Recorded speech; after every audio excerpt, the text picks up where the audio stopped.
I'm Whitney Hovelmans. I'm a spiritual healer and energy worker. And I'd like to talk a little bit today about what shamanic healing is and what a shamanic healing would entail and what it would look like. So, first of all, what is shamanic healing? Sometimes people hear that term and they don't really know what it means. So, a shaman is an actually comes from Siberia 30,000 years ago.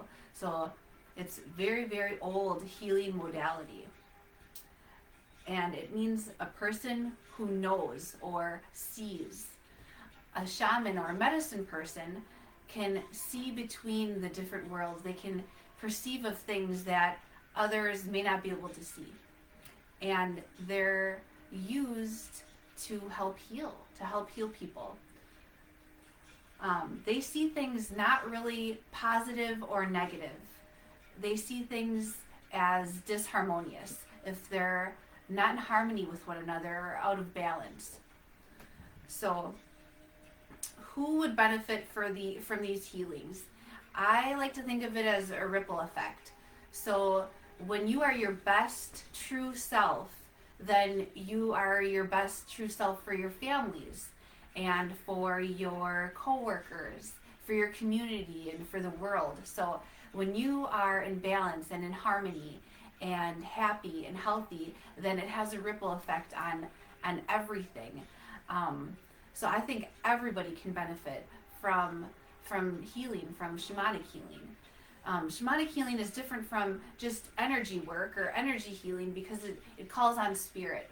So what that means is it calls on what you source from, and what that means is what nourishes you, what you pull from.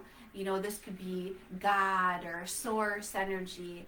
It could be Buddha. It could be whatever, archangels, ascended masters, whatever nourishes your soul. That's what you help and you pull in and helps guide you for, the medicine person calls on them to help heal, and that's what that is. So how are these healings achieved? How does this work? How would a shaman or a medicine person do these things? They have different techniques and different tools that we can talk about. Different techniques are if they do a soul retrieval. So a soul retrieval would be used when someone is missing that piece, when a certain piece of them is missing or hiding or has left.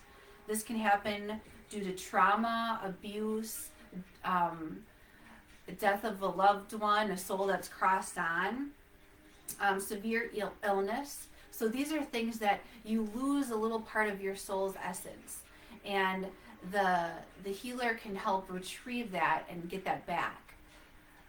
Another thing is crystallized energy extraction.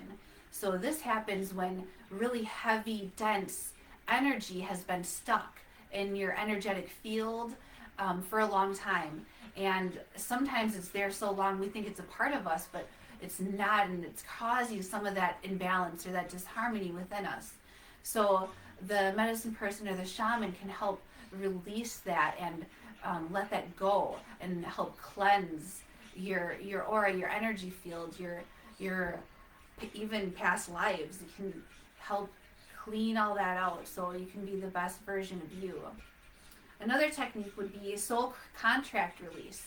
Sometimes we come in and we have these contracts or even these beliefs that we tell ourselves, and these could be from past lives or this life, but it's something that's blocking you.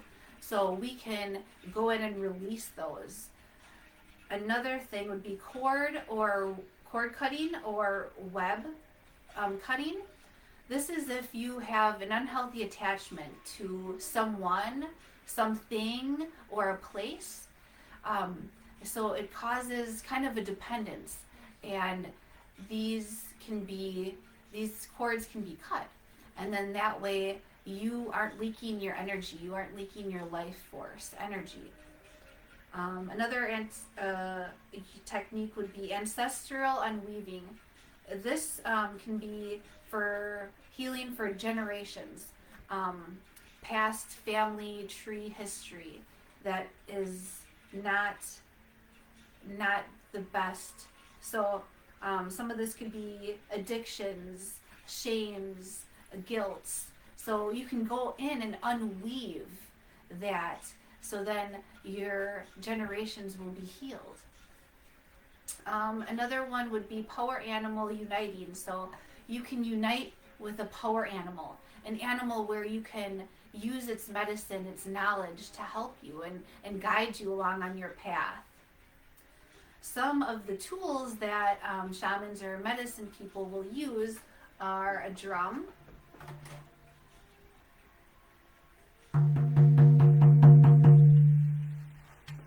and a rattle.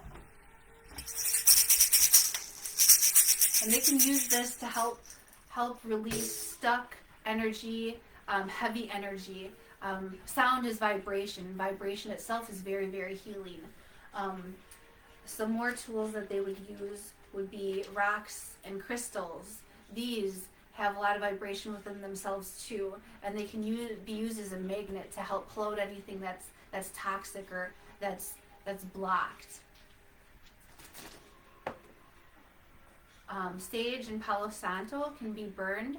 It's as a smudging technique to help clear and cleanse, as is Florida water. Florida water is something else that will be used. And also blowing, our breath. Our breath is so powerful. We can move so much energy and help bring in the new energy once we've created space. So blowing is a very, very common technique that's used and a tool that's used, but it's so very important and so very powerful. So those are some of the tools and techniques that will be used during the session. So I hope this kind of sheds a little bit of light on what a shamanic healing is and what it could be used for and how it could benefit you. If you have any questions, please contact me, let me know, and I would be happy to assist you. So just remember, you can release, recharge, and remember your true spirit's essence. Thank you.